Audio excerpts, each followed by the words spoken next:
안녕하십니까. 지금부터 김용민 브리핑 이완배 기자의 경제의 속살 주간 방송 종합편을 보내드립니다. 광고 듣고 시작하겠습니다.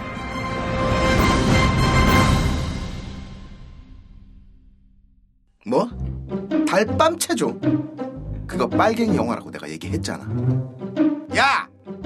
수익의 80%를 노무현 재단하고 정의당에 준대잖아. 그게 빨갱이 아니면 뭐야? 게다가 주진우한테 러닝 개런티 준댄다. 각하 잡으라고. 뭐? 노회찬에 정청래, 김용민까지 출연한다고? 이 빨갱이 영화를 그냥... 달밤 체조 2015 지금 네이버와 비메오에서 상영 중입니다.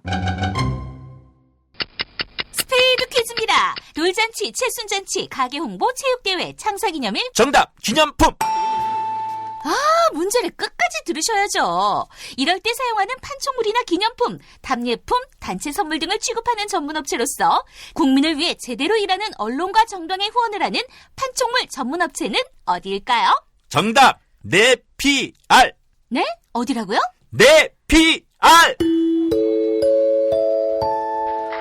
네, 정답입니다. 판촉물이나 단체 선물이 필요할 때 이왕이면 우리 편 회사 네피알을 찾아주세요. 인터넷 검색창에 네피알을 치시거나 032-519-4800으로 전화주시면 친절하게 상담해드립니다. 그런데 상품은 뭔가요? 네피알에 가서 고르세요. 3만 가지가 넘는 물품이 있어요. 오늘 녹음 끝나고 한 잔? 술 끊는다며. 새해가 되면 술 끊겠다는 결심들 많이 하시는데요. 네. 쓸데없는 짓 하지 마시고요. 네, 술 친구미 있잖아요. 아니 다들 술자리만 있으면 오라고 난리잖아. 술친금 들고 가야지. 술친금을 그렇게 퍼주니까 부르지. 술친금이 있어야 술자리가 오래 간단 말이야. 내 친구들이 전부 다 술친금 인정했어. 오빠도 한 잔 콜? 그렇다면 가지야. 네이버에 술친금을 검색하세요. 멀쩡합니다. 이제 화요일 방송분 함께 하시겠습니다.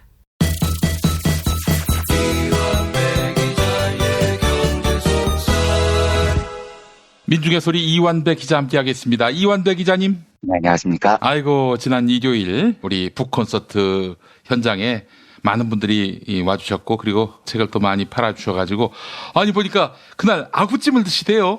아, 예. 저희 평소에 그렇게 못 먹었는데 그 농담이면 상사 이래로 제일 큰 현금을 만져봤습니다. 아이고 세상에. 오늘은 해물찜을 먹어도 된다 이러면서 예. 저희 청취자 여러분들과 북콘서트에 참여해주신 분들께서 도와주신 그 돈으로 저희가 맛있게 해물찜을 먹고 집수리를 했습니다.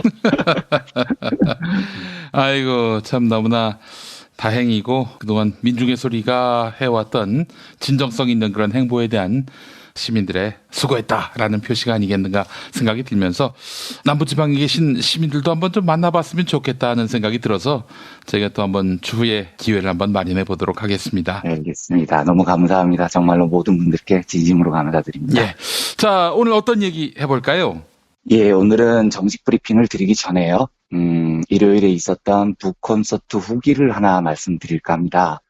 이게 참 저희한테는 기적 같은 선물이었고 2주 동안 이 선물을 주신 모든 분들께 정말 한 번 더 감사를 드리고요. 그런데 제가 그 북콘 현장에서 이 사실을 말을 할까 하다가 안 한 게 한 가지 있습니다. 그렇게까지 하는 건 너무 사람에 대한 예의가 아닌 것 같아서 대신 이 메시지는 꼭 전하고 싶어서 오늘 방송으로 말씀을 드립니다. 북콘서트 현장에 삼성 간부가 있었습니다. 상당히 높은 직책의 간부였어요. 그렇군요. 장담하는데 이분은 그냥 브리핑을 청취하고 북콘에 와보고 싶어서 온 사람이 아닙니다. 뭔가 감시하고 분위기를 파악을 해서 위에 보고를 해서 조치를 취하려고 한 사람이죠. 왜 제가 이걸 확신하냐면 그분이 뭐 하는 분인 줄 제가 알아요. 그분이 미전실 소속입니다. 근데 이 미전실이 공식적으로 지금 해체돼서 지금은 어디 소속인 줄 제가 잘 모르겠는데 과거에는 미전실 소속이었고 미전실에서 대언론 전략 같은 거 짜시는 분이에요. 그리고 상당히 높은 직책의 간부입니다. 그러니까 삼성이 그 간부를 북콘서트 현장에 뿌락치로 보낸 거죠. 그런 분이 맨 뒤에 서서 마치 순수한 북콘 참여자인 것처럼 남들 박수 칠 때 박수도 치고 웃고 그러더라고요. 제가 이제 북콘을 하면서 그 장면을 보고 한참 웃었습니다. 저는 이 방송을 삼성이 듣는지 안 듣는지 몰랐습니다. 그런데 관리의 삼성이라면 김용민의 브리핑처럼 막강한 영향력을 가진 팟캐스트를 당연히 점검할 수도 있겠다라고 생각은 했어요. 그런데 어제 보니까 확실해지더라고요. 삼성 고위 관계자분들께서 이 방송도 들으시고 직접 북콘 현장까지 친히 납치셔서 감시도 하시고 속으로 대책도 세우시는 것 같습니다. 그게 아니라면 어제 제가 본 그분은 상당히 높은 직급의 분인데 일요일에 쉬지도 못하고 북콘에 와서 박수도 치고 재미있게 듣는 척 할 리가 없는 거죠. 그래서 이제 제가 삼성분들이 이 방송을 듣는 걸 알게 됐습니다. 그래서 그분들 들으시라고 말씀을 지금 드리는 겁니다. 두 가지를 말씀드릴 건데요. 첫째, 감시하고 관리하고 다 좋은데 조금 스마트하게 하면 안 되겠습니까? 그러니까 삼성분들 너무 멍청하다는 겁니다. 과거에는 제가 삼성 미전실은 좀 악마 같지만 똑똑하다 이렇게 생각을 한 적도 있었는데 요즘 보면 상상외로 멍청합니다. 아니 북콘을 감시하러 사람을 보내면 제가 모르는 사람을 보내야 될 거 아니에요. 근데 제가 너무 잘 아는 사람을 보내면 어떡합니까? 어떻게 몰라보라는 거예요, 저보고. 아, 그분이 그 언론에 많이 등장하는 분입니까? 아닙니다. 아닌데 어쨌든 제가 아는 분이에요. 그리고 그분 외모가 예. 눈에 안 띄기 참 쉽지 않은 외모입니다. 얼굴도 되게 크세요.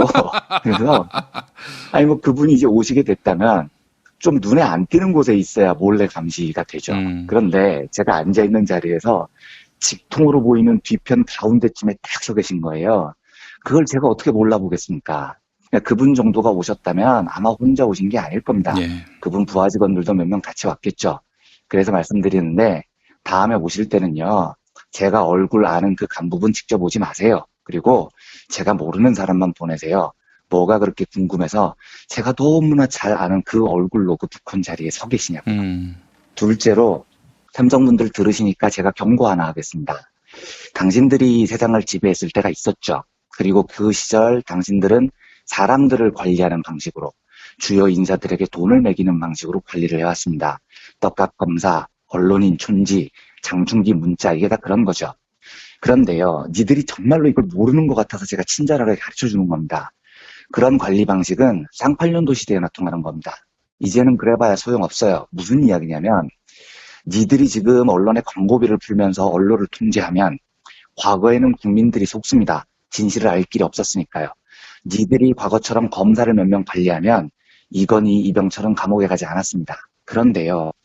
지금 이재용이 구속되고 이제 풀려났지만 다시 대법원에서 반드시 이재용을 구속하자는 목소리가 높아지는 건 몇몇 사람들이 스피커를 크게 해서 생긴 현상이 아니라는 겁니다. 삼성 니들이 이걸 알아야 됩니다. 이건 민중들이 만들어낸 거대한 역사의 변화 같은 겁니다.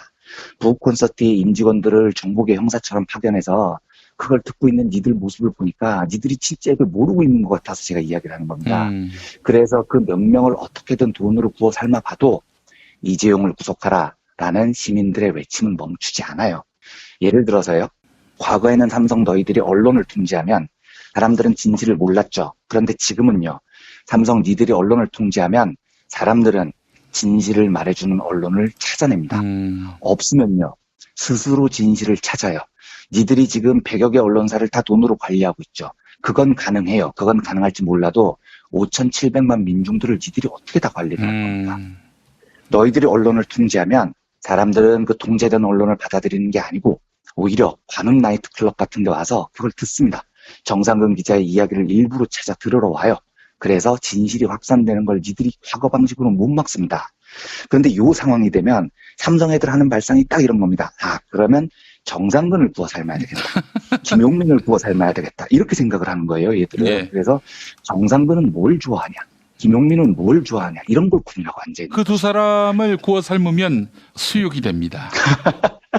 그러니까 제 생각에도 얘들은 일단 먹을 걸로 접근을 할 것 같기는 한데 근데 삼성 니들이 그 멍청한 짓을 또 할까봐 제가 지금 미리 이야기를 해드리는 겁니다. 정상근 기자를 구워 삶으면 문제가 해결될 것 같아요? 천만의 말씀입니다. 그것도 물론 안 되죠. 제가 알고 있는 정상근이라는 훌륭한 기자와 미디어 오늘이라는 훌륭한 매체가 구워 삼겨질 리도 없지만 만약에 그게 된다고 해도 문제가 해결이 안 됩니다. 만약에 정상근 기자를 니들이 구워 삶으면 청취자들은 정상근 기자 이야기를 안 듣기 시작합니다. 그리고 또 다른 진실을 이야기하는 기자를 찾아요. 그게 니들이 쌍팔년도에 한국을 지배할 때와 촛불혁명이 지난 지금이 다른 점입니다. 역사의 흐름이 몇몇 지식인이나 몇몇 매체의 활약에 의해서 좌우되는 게 아니고요. 거대한 민중들의 민심에 의해서 좌우됩니다. 그게 촛불혁명이었어요. 예. 그게 우리가 사는 세상입니다. 그러니까 앞으로 허튼 짓 하지 마세요. 괜히 어떻게 누구 입을 막아볼까 헛짓거리 하는 것도 멈추십시오. 그 똑똑한 머리로 삼성에서 고액 연봉 받아가면서 지금 뭔 짓들하고 앉아있는 겁니까? 기업이면 좋은 제품 만들고 소비자에게 사랑받을 고민을 해야지. 삼성 고위 간부식이나 되는 사람들이 부콘서트 자리에 와서 우리가 어떻게 CP나 듣고 베끼고 전략 짜고 앉아있어서야 되겠습니까? 정신들 차리시라고 한마디 드린 겁니다. 이 정도로 부콘서트 후기를 마치고요. 예. 이제 오늘 주제로 돌아오겠습니다. 그 전에 우리 삼성 관계자분들이 어떻게 알고 북콘서트 현장에 오셨는지 뭐 알 길은 없습니다만 아무래도 김용민 브리핑 듣고 오신 것 같다는 느낌은 듭니다. 제가 이재용 부회장이라면 말이죠. 지금 민중의 소리가 낸 한국재벌 흑역사 상하권을 다 사서 이 책을 읽는 사람이 없도록 또 재판을 찍으면 또 다 사서 그렇게 한 10번만 하면은 아마 이정무 실장이 지쳐서 주문하는 게 지쳐가지고 더 이상 책을 내지 않을 겁니다. 난생 처음으로 삼성을 응원합니다. 화이팅! 네, 잘하십시오. 그리고 부산에서 한번 콘서트를 하려고 하니까 그 장소 대관 좀 해줘요, 삼성이. 예. 네. 그리고 그때 오실 때는 제발 제가 모르는 분 좀 보내십시오. 제가 아는 분 좀 보내지 말고요. 예. 아유, 또 삼성이 그렇게 또 존나게 후원해주면은, 저희가 또 인지상정인데 말이죠. 씹어도 좀 덜 씹지 않겠습니까? 예. 삼성의 각별한 배려와 또 선처를 바라겠습니다. 네, 삼성 화이팅입니다. 자, 오늘 이야기 들어가 보겠습니다. 네, 오늘 주제로 다시 돌아오겠습니다. 한미 FTA 재협상이 사실상 마무리됐어요. 어제 김현종 통상교섭본부장이 서울청사에서 기자회견을 가졌죠. 발표된 내용을 요약하면 이렇습니다. 그 난리를 쳤던 철강 분야 관세, 이게 우리나라 면제 대상이 됐습니다. 그러니까 이제 거의 보수 언론의 보도들이 개그 콘서트가 돼버린 상황입니다. 처음에는 왜 우리나라만 12개 나라에 포함이 돼서 50%대의 관세 폭탄을 맞느냐, 문재인 정부가 북한이랑 친하게 지내서 미국이 우리한테 화났다 이러다가 트럼프가 실제로 한국 등 12개 나라에 관세를 매긴 게 아니고 전 세계에다 관세를 동등하게 매겨버렸죠. 이래서 조자 동맹이 뻘쭘해졌습니다. 그런데 한미 FTA 재협상을 한 결과 아예 한국은 철강 분야 관세를 안 매기는 면제국이 돼버렸습니다. 그것도 세계에서 제일 먼저 면제가 됐어요. 물론 이제 다만 관세는 면제됐지만 철강 수출 물량은 최근 3년도 평균 한 70%로 줄이도록 제한이 됐는데 이건 뭐 아무것도 아닙니다. 다른 나라들은 다 25%의 관세를 받는데 우리는 그게 사라졌으니까 훨씬 이익이죠. 게다가 지금 미국이 철강 수입을 엄청나게 제한하면서 중국산 저가 철강 때문에 지금 몇 년 동안 철강 가격이 너무 떨어졌거든요. 그런데 미국이 수입 제한으로 결국 철강 가격이 오르게 될 겁니다. 그러면 70%라는 물량 제한이 있어도 금전적으로는 오히려 이익을 낼 가능성이 높습니다. 문재인 정부가 빨갱이 정부여서 미국한테 두들겨 맞았다라고 주장했던 조자동맹 어떻게 할 겁니까? 이제 코미디가 돼버린 겁니다. 예. 사실 저도 이 결과는 좀 놀라웠습니다. 개인적으로 저는 철강 분야에서 우리가 관세를 면제받기 어려울 거라고 봤어요. 그리고 면제가 안 돼도 아무 상관없다는 쪽이었습니다. 그런데 면제까지 받아왔습니다. 실로 훌륭한 협상력을 이번에 우리 협상본부가 발휘를 했어요. 과거에 김용민 PD님께서 저한테 한미 FTA 재협상 초창기에 김현종 본부장에 대해서 점수를 얼마나 주겠느냐라고 물어보신 적이 있는데 저는 그때 지금까지는 만점이었다 이렇게 말씀을 드렸어요. 그런데 이번 결과를 보면 만점에다가 보너스 점수 있으면 더 얹어주고 싶습니다. 조금 더 재협상 내용을 살펴보면요. 미국이 재협상 초창기부터 강력하게 밀어붙였던 게 농축산물 추가 개방이었습니다. 그런데 재협상 결과 한국은 농축산물 분야에서 아무것도 더 내주지 않았어요. 굉장히 훌륭합니다. 제가 제일 걱정했던 게 자동차 분야 조금 덜 양보하려고 농축산물 분야를 시장을 더 개방하는 거였습니다. 근데 이건 절대 안 되는 거예요. 왜냐하면 우리나라는 지금도 쌀을 제외한 대부분 곡물에서 식량 자급이 턱없이 안 되는 나라입니다. 그리고 미래의 국가 분쟁은 이 식량 전쟁이 될 가능성이 무지하게 높습니다. 그래서 농업은 반드시 지켜야 되는 분야였는데 아주 잘 막아냈습니다. 이건 뭐 박수 짝짝짝 크게 칠 대목입니다. 또 한 가지요. 자동차 분야를 양보하고 투자자 국가 간 소송제 ISD라고 불리는 조항이 있죠. 독소 조항? 네, 그렇습니다. 요 조항의 공공성을 강화했다는 발표가 있었습니다. 그런데 요 바터도 굉장히 훌륭합니다. 제가 실제로 한미 FTA 처음 실시될 때 제일 심각하게 걱정했던 대목은 실제로 한미 FTA를 통해서 자동차 분야의 수출이 유리해졌어요. 그런데 자동차 조금 더 팔겠다고 국가의 공공성을 훼손한다는 게 너무 위험해 보였던 겁니다. 투자자 국가 간 소송제라는 게 우리나라 정부 정책에 대해서 외국 기업이 직접 소송을 할 수 있게 한 제도입니다. 이러면 우리 국가가 뭔가 공공정책을 펼쳤는데 외국 자본하고 소송을 해야 됩니다. 저는 당연히 앞으로 대한민국 국가 정부의 책무가 더 커지고 국가가 공공성을 더 강화해야 한다고 보는데 이 제도가 있으면 이게 매우 권리적거립니다. 아무 때나 미국 기업이 야 한국 정부 니네 공공정책으로 우리가 장사를 못한다 이렇게 시비를 걸 수 있으니까요. 그런데 이번에 재협상 결과를 보면 자동차 쪽이 조금 후퇴를 했습니다. 근데 사실 이것도 후퇴가 아닙니다. 뭐 이건 자세히 말씀을 드리겠습니다만 어쨌든 명목상 후퇴를 해요. 그리고 뭘 개정했느냐. 투자자에 의한 ISD의 소송 남용을 방지하겠다. 그리고 정부의 정당한 정책 권한을 확보하기 위한 조항을 재협상 안에 넣기로 했다는 거예요. 요건 정확한 문구를 봐야 제가 결론적으로 이야기를 할 수 있을 것 같습니다. 이 협상은 문구가 굉장히 중요하거든요. 그런데 어제 김현종 본부장이 발표한 요 내용이 그대로라면 아우 이건 뭐 제 입장에서는 진짜 땡큐 베리 머치인 겁니다.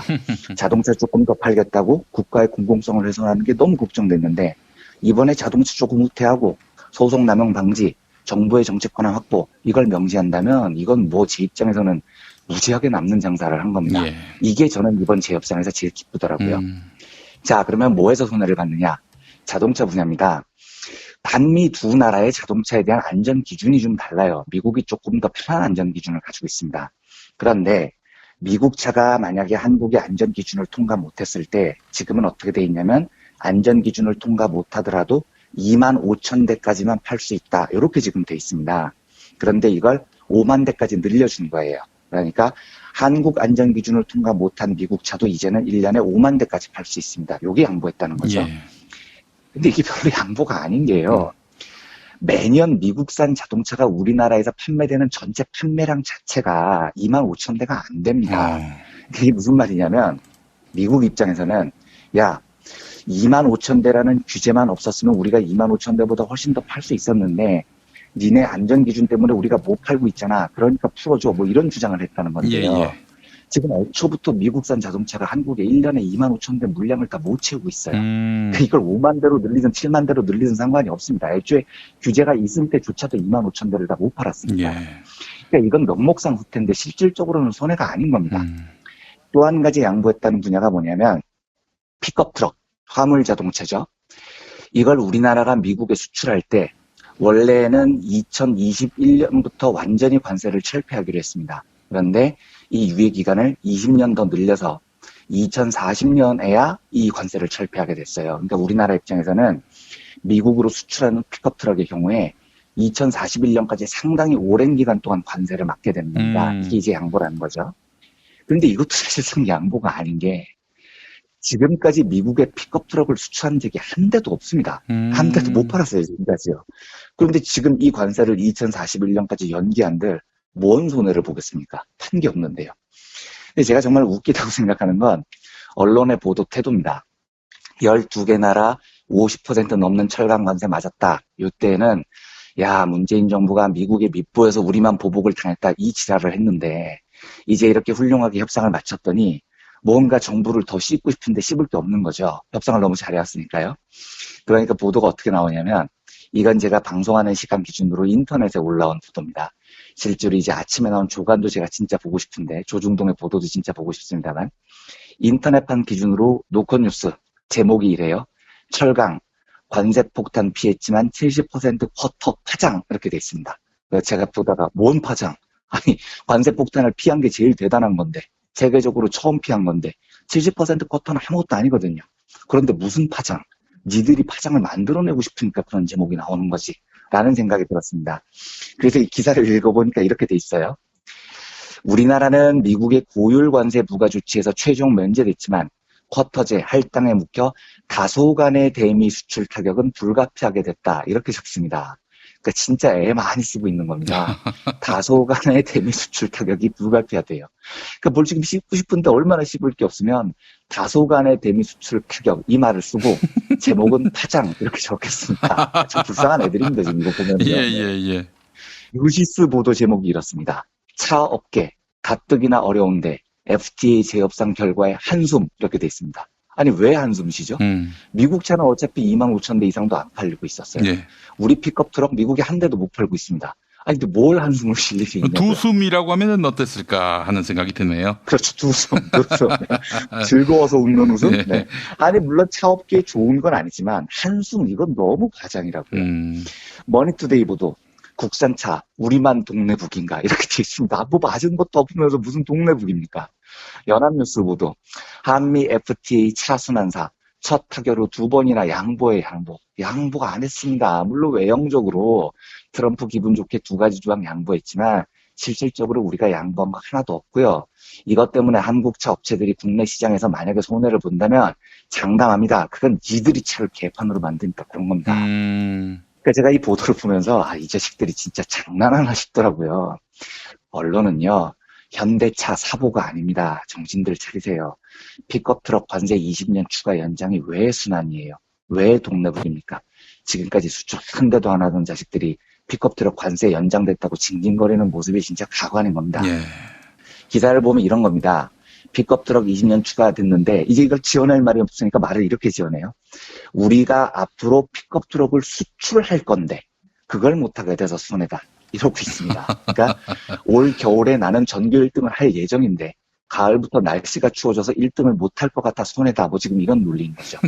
지금까지 뭐하고 있다가 예. 한 대도 안 팔았던 픽업 트럭을 갑자기 관세가 20년도 뒤로 밀리니까 미래에 팔려고 했는데 FTA 재협상 때문에 망했어. 이러고 앉아있는. 아무리 현 정부가 미워도 말을 이렇게 지어내서 야부리를 털면 이건 진짜 좀 곤란한 거죠. 저도 사실 이거 뭐 손해 본 거 아닌가 하는 그런 신문 기사를 눈여겨봤었는데 이거 뭐 잘못 본 거군요. 하여튼 이 인간들은 뭔 믿을 수 없게 만듭니다. 하여간 제가 잘못 본 것도 문제지만 약간 그렇습니다. 예. 그러니까 모든 언론이 현대차로부터 광고를 받으니 다 이제 이렇게 막 볼멘 소리, 징징 소리를 받아내는데 저는 이렇게 보면서 너무 웃기더라고요. 그래서 오늘 아침 조간을 진짜 한번 보고 싶습니다. 이 조자, 동맹, 조중동들은 어떻게 징징거리는지요. 하지만 진실은 100점 만점에 100점 보너스 점수 제도가 있다면 점수를 더 주고 싶은 아주 훌륭한 협상이었습니다. 특히 미국 측이 굉장히 강한 요구였던 농축산물 시장의 추가 개방을 막아낸 것, 그리고 투자자 국가 간 소송제에서 공공성 강화를 명시한 것, 요거는 제가 이제 협상 문구를 실제로 좀 봐야 되겠습니다만 이 2가지는 정말 칭찬할 만합니다. 협상을 이끈 교섭본부의 모든 분들께 기자의 한 명으로서 시민의 한 명으로서 진심으로 경의와 찬사를 보냅니다. 정말로 수고하셨다는 말씀을 전해드리고 싶습니다. 예, 알겠습니다. 자, 이한배 기자님 수고하셨고요.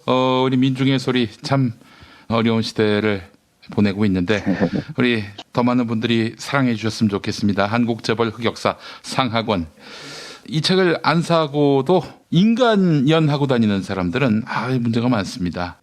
그리고 우리 이재용 부회장님은요 10세 어치의 책을 몽땅 사야 인간이 된다 이런 얘기가 있어요. 네, 삼성 화이팅입니다. 예, 뭐 마늘 뭐 이런 것만 먹을 게 아니라 이 10세 어치의 그 책을 사야 삼성의 이재용 부회장이 사람이 된다 이런 말씀을 다시 한번 드리는 겁니다. 예, 자 우리 이완배 기자님 수고하셨고요. 내일 또 뵙겠습니다. 네, 감사합니다.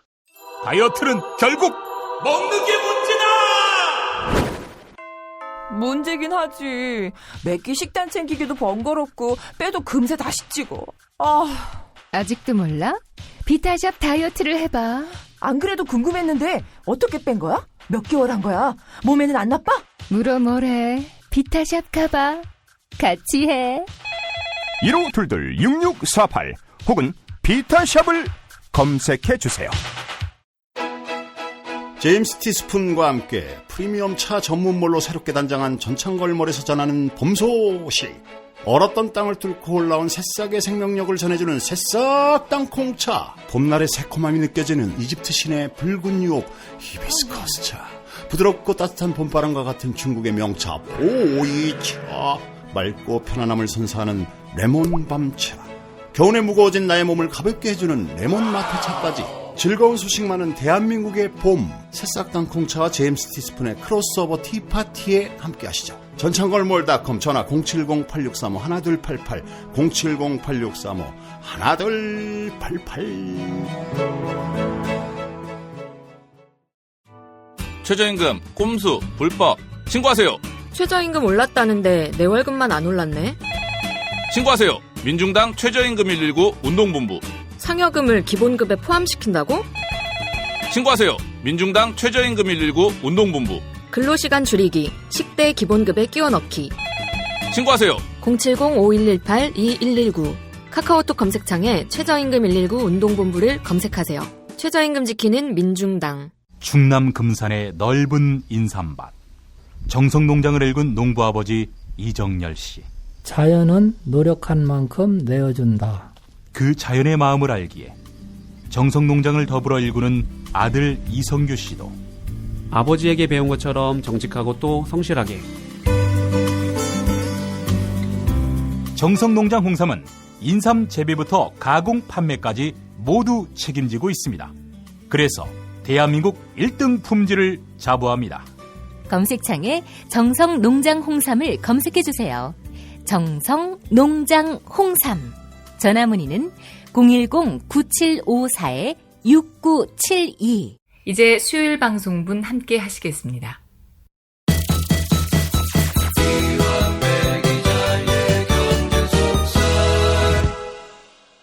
민중의 소리 이완배 기자 만나겠습니다. 이완배 기자님. 안녕하십니까? 예. 자, 땅콩 회항 사건. 조연아가 복귀한다. 아, 정말 경악을 금치 못하겠습니다. 아니, 그럼 그때와 달라진 게 뭐가 있습니까? 그러니까요. 제가 이 소식을 보고 진짜 너무 어이가 없어서 한 20분 동안 멍하게 있었습니다. 이게 그래서 대한항공과 우리나라 재벌들의 멘탈을 제대로 보여주는 사건입니다. 이 사건을 이제 좀 자세히 소식을 전해드릴 텐데요. 아직 확정된 건 아닌데 어제자 조선일보가 단독을 달고요. 다음 달에 조연아가 칼 호텔 네트워크의 등기이사로 경영에 복귀한다. 이 보도를 내보냈어요. 그런데 칼 호텔 네트워크는 대한항공이 운영하는 호텔들이고요. 그 유명했던 땅콩 회항 사건이 2014년 12월에 있었으니까 고작 3년 4개월 만에 복귀를 시도하는 겁니다. 조연아 씨는 지금 1심에서는 실형 1년형을 받았는데 2심과 상부심에서 집행유예 판결을 받아서 지금 풀려난 상태죠. 예. 조선일보 단독을 보고 재벌 기관지라고 불릴 만한 한국경제가 이 보도를 받았습니다. 받았는데 제목이 이래요. 3년의 자숙, 조연아 전 부사장, 경영복귀 언제 할까?입니다. 이 내용을 보면 조연아가 칼 호텔 네트워크 등기이사가 되는 건 확실하고요. 이제 복귀를 하는 겁니다. 정상적인 복귀 시점도 거의 멀지 않은 분위기다. 이렇게 보도로 전하고 있습니다. 예. 그런데 한국경제 보도 내용이 좀 심각합니다. 몇 부분만 한번 읽어보겠습니다. 예. 조 전 부사장은 램프 리턴 사건 이후 모든 경영 활동을 내려놓고 자숙하며 지내온 것으로 알려졌다. 이 기간 동안 조 전 부사장은 서울시 동작구의 한 보육원에서 2016년 4월부터 2년여 가까운 시간 동안 개인 봉사자로 일주일에 한 번씩 아이들을 돌보고 영어를 가르쳤다. 결연아동의 명의로 통장을 개설해 매달 일정 금액을 저축하는 후원도 이어오고 있다는 게 대한항공의 설명이다. 조 전 부사장이 봉사활동을 벌이는 동안 차갑던 여론도 점차 누그러지는 분위기다. 조 전 부사장의 경영 복귀에 무게가 실리고 있는 셈이다. 익명을 요구한 한 재계 관계자는 조연아 전 부사장의 경우 당시 사회적 분위기에 휩쓸려 필요 이상의 과도한 처벌을 받은 면이 있다면서 이제는 사법기관의 최종 판단까지 내려진 만큼 기내식과 호텔 부문 등의 독보적인 노하우를 가진 조 전 부사장의 경영 복귀에 예전과 다른 시내를 보낼 때라고 말했다. 이렇게 적혀 있어요. 독보적인 뭐라고요? 독보적인 노하우를 가지셨대요, 이분이요. 한국 경제가 지금 대한항공의 사보를 찍고 앉아 있는 겁니다. 조연아를 거의 마더 테레사급의 좋은 사람처럼 묘사를 하고 차갑던 여론도 점차 누그러진 분위기라고 적어요. 이 기사를 쓴 기자님은 어느 마을에서 여론을 수집하셨길래 차갑던 여론이 누그러진다고 기사를 쓰셨는지 정말 궁금합니다. 한경의 삽질은 어제 오늘 본 게 아니지만 이 정도면 언론이기를 포기한 거죠. 하도 안심해서 한번 웃어보자고 읽어봤습니다. 이 땅콩 회항 사건이 너무 유명해서 다들 잘 알고 계시는 사건이죠. 이 국제적인 망신을 당한 사건이 고작 3년 4개월 지났을 뿐입니다. 그런데 대한항공이 조연아를 다시 복귀시킨다는 거죠. 이건 정말 미친 판단인 겁니다. 그 사건이 국민들 사이에서 벌써 잊혀졌다고 판단을 했거나 아니면 진짜 3년 4개월이면 충분한 자숙 시간을 거쳤다라고 판단을 했거나 둘 중 하나라는 뜻일 텐데요. 둘 중 어떤 판단이라도 대한항공은 지금 정상적인 판단을 못한다는 사실을 스스로 입증을 한 거예요. 또 조양호 한진그룹 회장 일가가 얼마나 국민들을 졸로 보고 있는지도 여실히 드러납니다. 기억을 잠깐 되살려 보겠습니다. 땅콩회항 사건 때요. 사건의 발단은 한 승무원이 견과류 간식을 봉지째로 1등석 고객에게 제공을 하면서 발생을 했습니다. 이때 이걸 본 조연아가 왜 견과류를 뜯어서 접시에 서빙을 안 하느냐라고 지랄을 했고요. 사무장 박창진 씨를 불러서 무릎을 꿇렸고요. 폭행을 행사를 하고요. 서빙한 여승무원의 어깨를 잡고 3m 정도를 밀쳐서 탑승구 벽까지 몰아붙였다는 거죠. 그리고 소리를 질러서 이 괴성이 이코노미석까지 들렸다는 겁니다. 그리고 조연아가 활주로를 움직이던 비행기를 멈추고 박창진 사무장을 너 내려 비행기 못 뛰어 뭐 이랬다는 겁니다. 그런데 우선 견과류를 까서 접시에 담아줘야 되느냐 요 문제는 2007년부터 논쟁이 이미 마무리됐던 겁니다. 모 대기업 회장이 1등석을 탔는데 견과류를 까서 내오니까 이러면 견과류 알레르기가 있는 사람은 어쩌라는 거냐 이렇게 항의를 했다는 거예요. 실제로 견과류 알레르기가 있는 사람이 꽤 있죠. 그래서 이 항의는 사실 상당히 일리가 있는 항의였습니다. 이때부터 우리나라 항공사가 견과류를 더 이상 까서 서빙을 안 했던 겁니다. 그리고 봉지를 들고 가서 보여주고 드시겠습니까? 하고 물어본 다음에 승객이 먹겠다고 하면 그때 까서 접시에 담아주는 방식이 공식이 된 거죠. 그리고 당시 대한항공 승무원은 이 지침을 완벽하게 준수를 했어요. 자, 그러면 아까 한경 기사에서 뭐라고 나왔죠? 조연아가 기내식가 호텔 부문 등에서 독보적인 노하우를 가진 인물이다 이렇게 적었더라고요. 혹시 독소적인인데 이 오타가 난 거 아닐까요? 그렇게 믿고 싶습니다. 저는 독사적인으로도 믿고 싶고요. 네. 예. 아니 기내식의 독보적인 노하우를 가진 인물이 견과류 내놓는 방식이 2007년에 바뀌었다는 것도 모르고 앉아있으면 어떻게 합니까? 그러니까 기본도 모르면서 무슨 독보적인 능력이 있다는 겁니까? 벌써 여기서부터 웃긴 겁니다. 그런데 제가 정말로 지적하고 싶은 건 다음 대목이에요. 대한항공이 얼마나 국민들과 소비자들을 졸로 보는지가 이 뒤에서 다 드러납니다. 사건이 벌어진 다음에요. 대한항공이 1등석 규정을 바꿉니다. 그래서 그 뒤로 견과류는 앞으로 승객에게 의사를 묻지 않고 무조건 까서 접시에 서빙하는 걸로 바꿔버려요. 그러니까 조연아가 한 짓을 정당하기 위해서 회사 규정 전체를 바꿔버린 겁니다. 그러면 견과류 알레르기가 있는 고객은 어쩌라는 겁니까? 게다가 조연아 사건은 이미 터진 거잖아요. 그런데도 조연아에게 어떻게 해서든지 실오라기 같은 정당성 하나를 더 부여하기 위해서 고객의 알레르기가 도지든 말든 다시 2007년 이전으로 견과류를 그냥 따서 내놓는 걸로 규정을 바꿔버립니다. 더 황당한 건요. 이 사건이 12월 5일에 터졌는데 12월 8일에 대한항공이 사과문을 냅니다. 나라가 조연아라는 또라이 때문에 난리가 났고요. 전 세계적으로 조롱거리가 됐는데 대한항공이 낸 사과문이 황당합니다. 제가 이 사과문 전문을 한자도 안 빠지고 쭉 읽어볼 텐데요. 이게 진짜 사과의 느낌이 나는지 청취자분들 한번 들어보시고 판단해 주셨으면 좋겠습니다. 예. 1.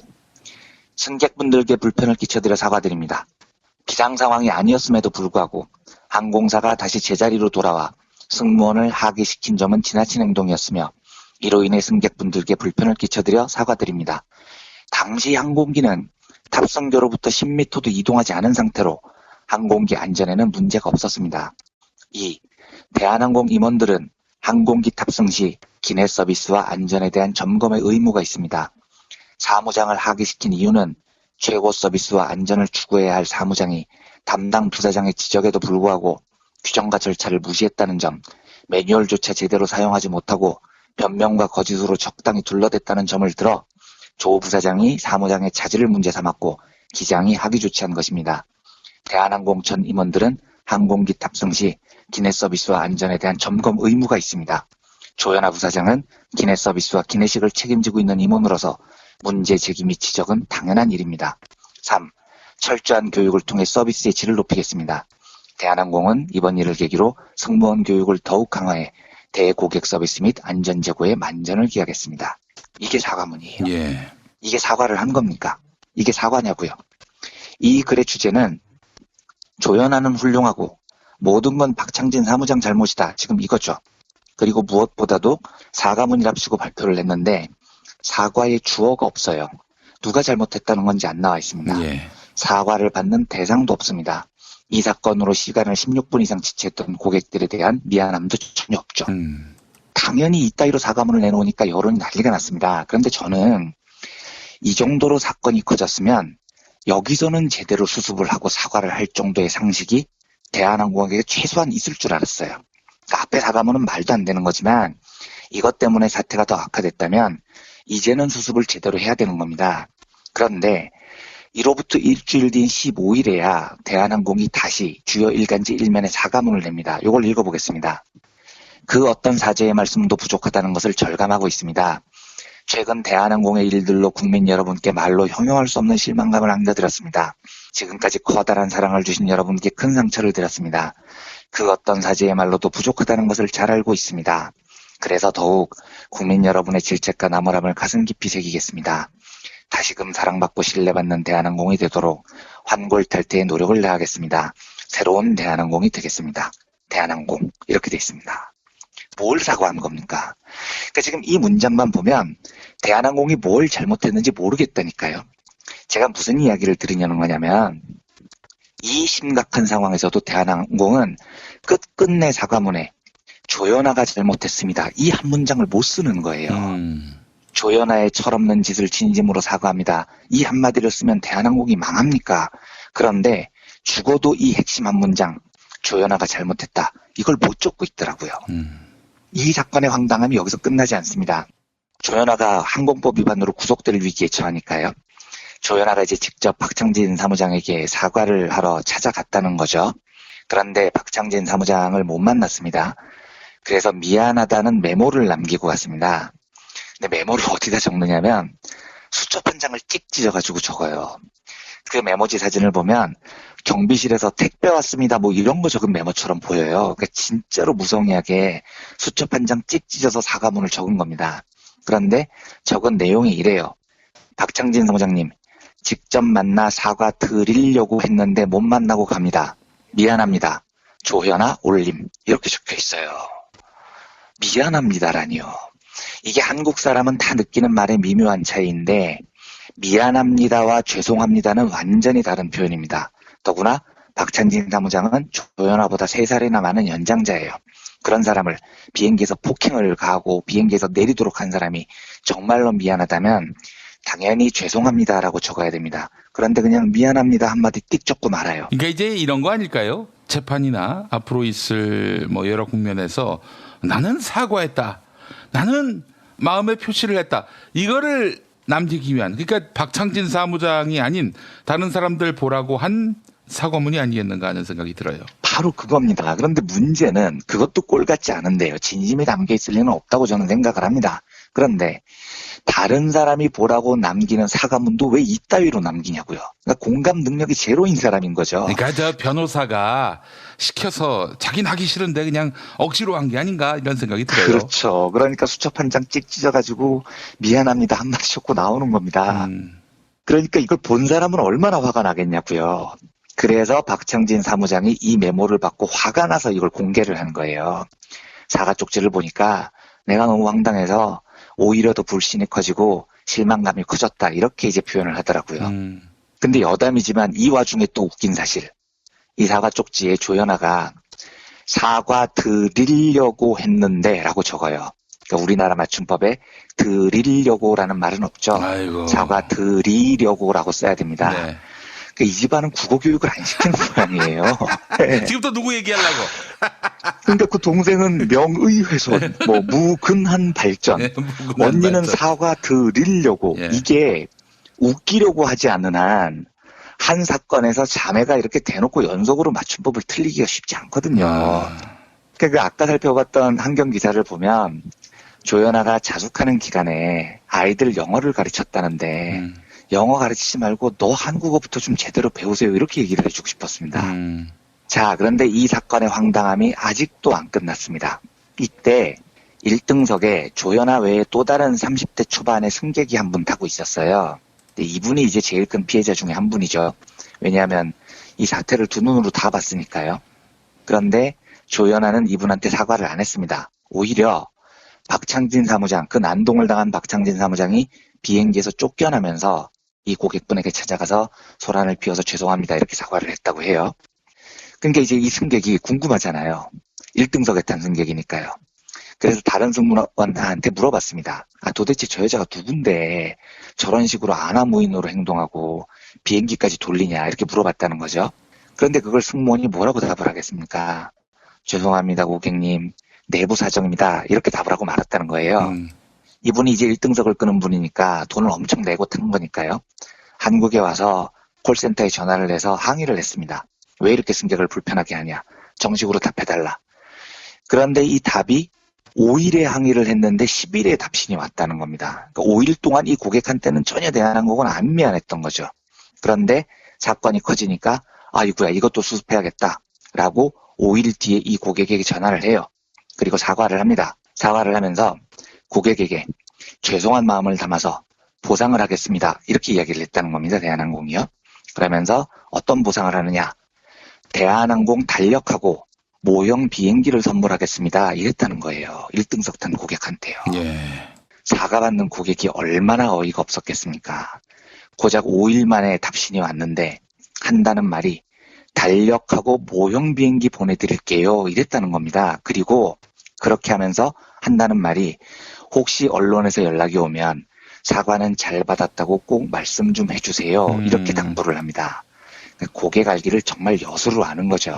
사건이 이까지 오면 진짜로 개그 콘서트가 돼버리는 겁니다.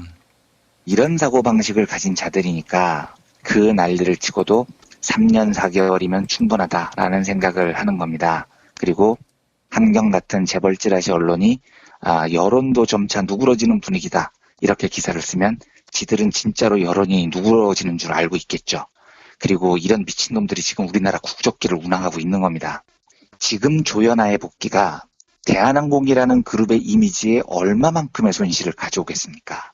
그냥 얼추 때려잡는 계산에도 땅콩회항 같은 사건은 최소한 수천억짜리 망신이었습니다. 그리고 3년 4개월 만에 조연아를 복귀시키는 것도 그 일을 다시 상기를 시키는 거예요. 그러니까 그에 못지않은 엄청난 이미지 손실을 가져올 겁니다. 이게 돈으로 환산을 하면 얼마짜리인지 계산도 잘 안 돼요.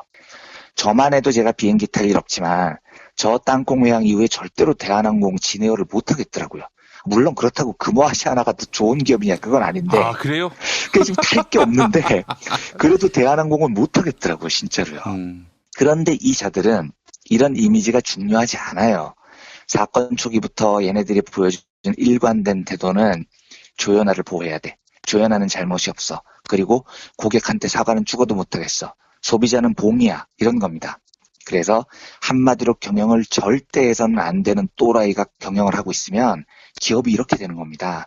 그 또라이의 딸이, 그 엄청난 사고를 친 딸이 지금 복귀를 하고 있는 거죠. 저는 조양호 시대의 대한항공도 한심하지만 조연아, 조현민, 조원태 이 또라이 3남매가 지배를 하는 국적기 대한항공의 미래는 정말로 암담합니다. 그런데도 이 자들은 굳이 조연아를 지금 복귀시켜야 한다고 하는 거예요.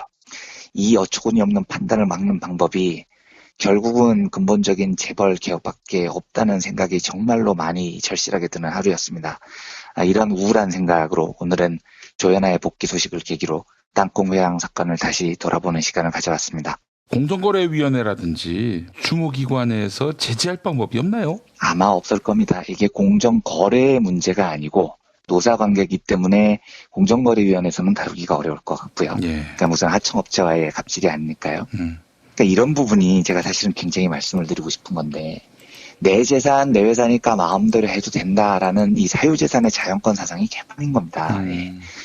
네가 아무리 그 회사의 최대 주주여도 이런 식으로까지 사회에 무리를 일으키고 다른 사람에게 피해를 줬으면 경영에 복귀하지 못하도록 하는 무언가 제도적 장치가 있어야죠.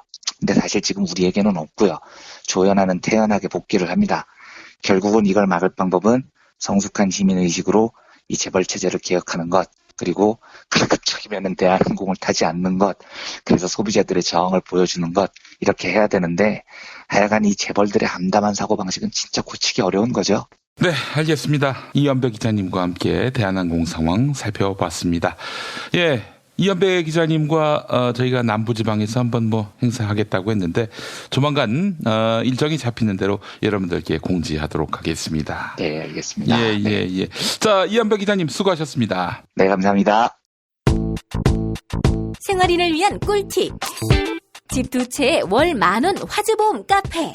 화재 배상, 심지어 도난 피해까지. 여기에 더해 가전제품 고장 수리비까지. 우와, 우리 집 말고 부모님 집까지 두 집에 월 10,000원이라고요? 식당, 노래방, 임용실 같은 상가와 숙박업소, 사무실, 공장, 창고, 목조주택까지 모든 업종의 화재보험과 배상 책임보험도 상담해드립니다. 02849-9730. 연중 무휴라 언제든 02849-9730. 야, 너 홍어 판다 그랬지? 팔지. 근데 홍어가 진짜 그렇게 몸에 좋아? 아니, 끝내준다니까. 우리 엄마 관절염인데? 홍어. 나 숙취는? 홍어. 마누라 다이어트는? 홍어. 큰 이모 변비? 홍어. 작은 형 소화불량은? 홍어. 여동생 피부? 홍어. 큰 누나 주름?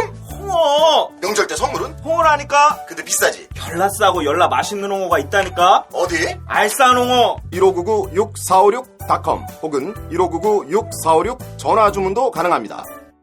골반 잡자 바로 잡자 바디로직. 허리 통증 바로 잡자 바디로직.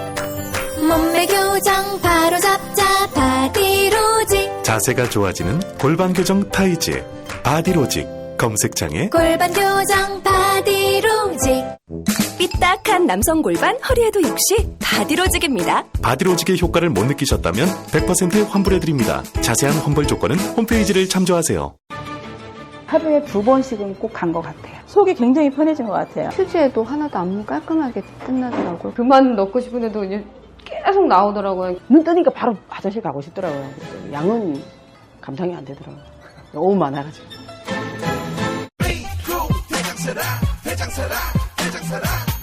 장실 굿모닝 화장실 바나 굿모닝 바나나. 검색창에 미궁 대장사랑.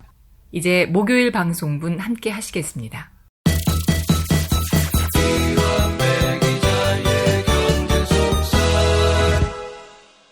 민중의 소리 이완배 기자 만나겠습니다. 이완배 기자님. 네, 안녕하십니까? 예, 오늘 어떤 이야기 준비하셨습니까? 예, 오늘은 제가 청취자 여러분들께 미리 사죄를 드리고 양해를 좀 구해야 할 것이 있습니다. 제가 오늘 새벽부터 하루 종일 외부에 있어서 오늘 경제뉴스를 방송 원고로 만들 시간이 없었어요.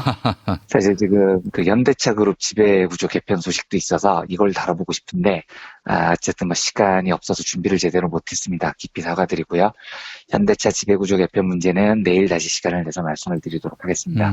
그래서 제가 오늘은 일정 때문에 옛날에 준비했던 비상시에 사용하려고 했던 월요경제학 중 하나를 소개를 해드리려고 합니다. 다시 한번 죄송하다는 말씀드리고요. 다음부터는 시간 조절을 좀 잘해서 주중에는 그날 뉴스를 좀 제대로 전해드리도록 하겠습니다. 오늘은 제가 최근에 접한 경제적 사상가들 중에 제일 진취적이고 제일 풍부한 상상력을 발휘했던 네덜란드의 젊은 사상가 리터르 브레흐만이라는 사람이 내비친 빈곤의 해법에 관한 이야기를 전해드릴까 합니다. 이번 주에는 북콘서트 방송 때문에 월요경제학을 못했는데 청취자 여러분들께서도 넓은 마음으로 목요일에 듣는 월요경제학쯤으로 이해해 주시고 용서해 주셨으면 합니다. 예. 우선 사람 소개를 먼저 드리면요. 브레흐만은 네덜란드의 역사학자입니다. 역사학자인데 경제적인 지배구조와 빈곤 문제에 대해서 정말로 뛰어난 경제학적 견해를 보여줘요. 우리나라에는 리얼리스트를 위한 유토피아 플랜 이라는 제목으로 번역된 책이 있습니다. 근데 우리나라에서는 별로 인기가 없었던 것 같은데 지금 20개월로 번역이 된 널리 알려진 책입니다. 예. 워싱턴 포스트와 가디언이 이 책 하나만 가지고 특집 기사를 쓸 정도로 굉장히 논쟁적인 책이기도 해요. 또 작년에 브레흐만이 테드 강연 10에서 15분 정도 짧은 온라인 동영상 강연이죠. 여기에 출연을 했는데 이 강연은 2017년 테드 강연 톱10에 오르기도 했습니다. 그 강연을 내보냈던 테드 팀이 브레흐만에 대해서 유럽을 대표하는 가장 전도 유망한 젊은 지성 이렇게 표현을 하더라고요. 근데 얼마나 젊으냐? 진짜 놀랍습니다. 이 사람이 1988년생이에요. 그러니까 올해로 나이가 30입니다. 네덜란드가 정말로 대단한 젊은 지성을 보유한 거죠. 예. 이 젊은 천재가 앞으로 얼마나 세상을 바꾸는 일에 기여할지도 많은 기대가 됩니다. 브레그만의 사상의 출발은 묘하게도요. 영국에서 신자유주의를 이끌었던 마가렛 대처의 한마디에서 시작을 합니다. 마가렛 대처가 가난은 개인적인 약점과 같은 말이다. 이런 말을 했어요. 무슨 뜻이냐면 가난한 사람이 있다면 그건 본인이 잘못해서 그런 것이다. 이런 말인 겁니다. 근데 이게 의외로 이런 생각을 은연중에 하는 경우가 많습니다. 쟤들이 가난한 건 자기들이 멍청해서야 라고 멸시하는 사람들도 있지만요. 저 사람들 가난해 도와줘야 되겠다. 이런 동정적인 마음을 갖고 있는 사람 중에서도 비슷한 생각이 있다는 게 브레그만의 이야기예요. 그러니까 아주 동정심 가득한 눈빛으로 도와주자고 말해도 그 말은 결국 저 사람들은 문제가 있는 사람들이야. 그러니까 불쌍한 거야. 그러니까 도와주자. 이런 전제가 있다는 거죠. 이게 브레그만이 굉장히 비판적으로 보는 대목인데요. 수많은 사람들이 빈곤이라는 걸 제3자 입장에서 봐요. 혹은 전지자 입장에서 봅니다. 그러면서 멸시를 하건 동정을 하건 자기랑은 상관이 없는 일처럼 생각을 하는 거죠. 빈곤은 곧 가난한 사람들이 책임져야 될 일차적인 문제다라는 생각이 깔려있는 겁니다. 그런데 브레그만 생각은 전혀 다릅니다. 이 브레그만이 인용하는 대목이 제가 과거에 그 결핍의 경제학이라는 이론을 소개해드리면서 하버드 대학교의 샌딜 몰레이너선 교수하고요, 프린스턴 대학교 엘다 샤퍼라는 두 사람의 공동 연구 결과를 한번 말씀드린 적이 있는데 이 두 사람의 연구를 인용을 해요. 그런데 이 두 사람 연구 중에 굉장히 흥미로운 대목이 있습니다. 뭐냐면 사람은 가난할수록 IQ가 떨어진다라는 거예요. 근데 이걸 잘 이해하셔야 됩니다. IQ가 떨어져서 가난하다가 아니에요. 가난하니까 IQ가 떨어진다는 겁니다. 이 연구가 어떤 거냐면 인도에서 사탕수수를 재배하는 농부들을 연구를 합니다. 근데 이 농부들이 1년에 딱 한 번 돈을 법니다. 사탕수수를 수확한 시기에만 그걸 팔아서 약간 목돈을 만지죠. 요때 농부들이 돈이 좀 많이 생기는 때예요. 근데 그 돈으로 1년을 버텨야 되니까 당연히 시간이 지날수록 돈이 떨어집니다. 그래서 이듬해 사탕수수를 수확하기 바로 직전에는 이제 거의 빈털터리가 되는 거죠. 그런데 멀레이너선하고 샤퍼가 뭘 연구를 했냐면 수학을 앞둔 한 달 전, 그러니까 제일 돈이 없을 때요. 그리고 수학을 마친 한 달 뒤, 제일 돈이 많을 때 농부들의 IQ를 측정합니다. 그랬더니 놀라운 결과가 나옵니다. 똑같은 사람인데요. 수학 한 달 전, 제일 빈곤했을 때 농부들의 IQ는 수학 한 달 뒤, 가장 풍요로웠을 때의 IQ보다 10%나 IQ가 낮아요. 그러니까 이 말은 IQ가 선천적인 게 아니라는 겁니다. 그리고 머리가 나빠서 가난한 게 아니라는 거예요.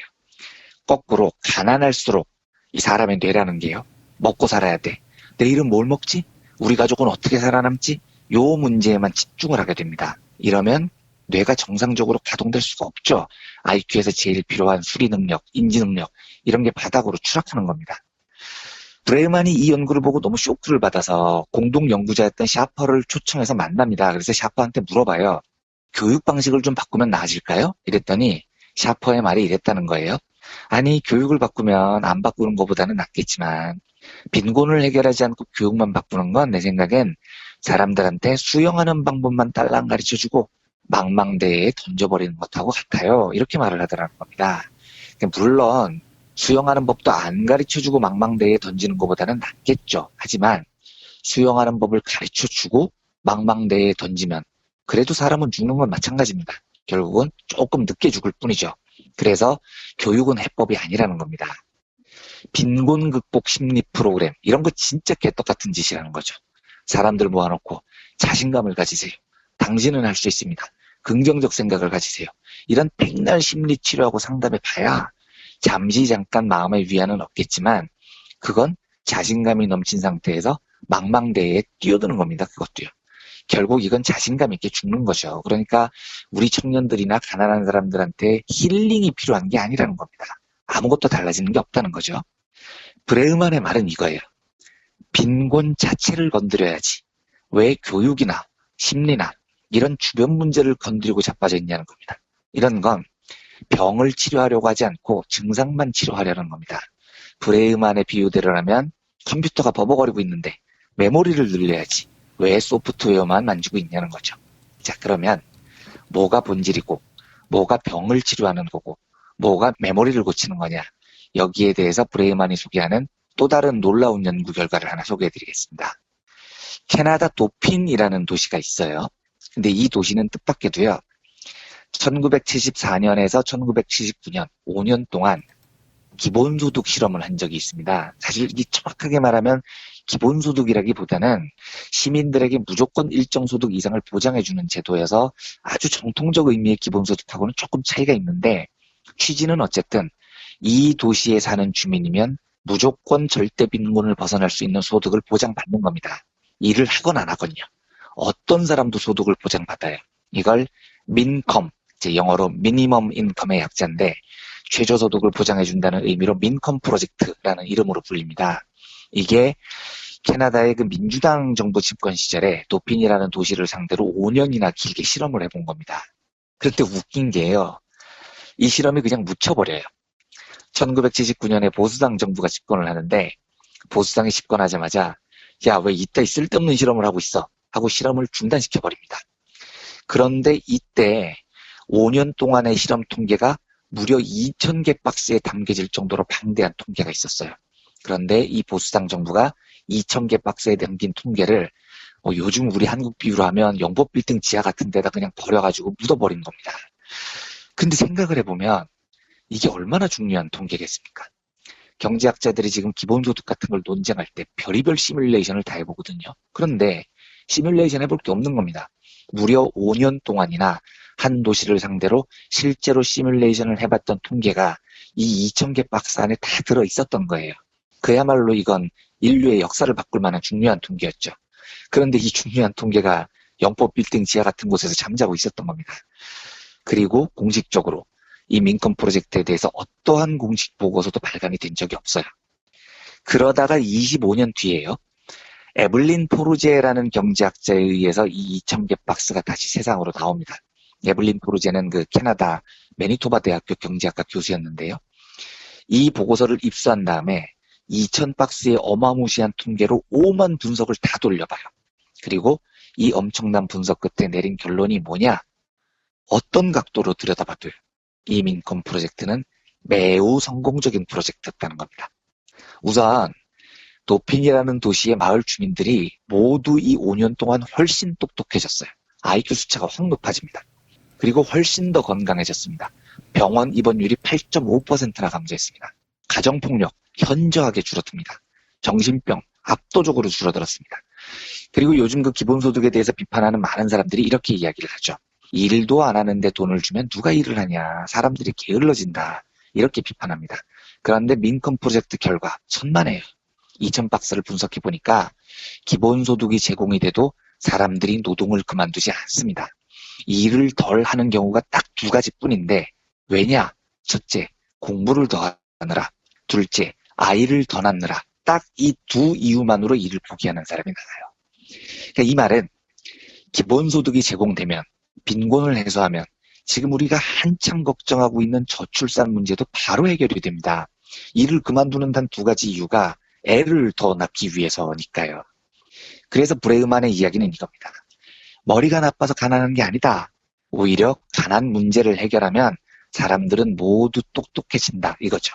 그러니까 괜히 빈곤 문제 해결한다고 방법을 찾아보자 연구해보자 이런 헛소리 할 시간에 그냥 돈을 주고 빈곤을 해결해버리자는 겁니다.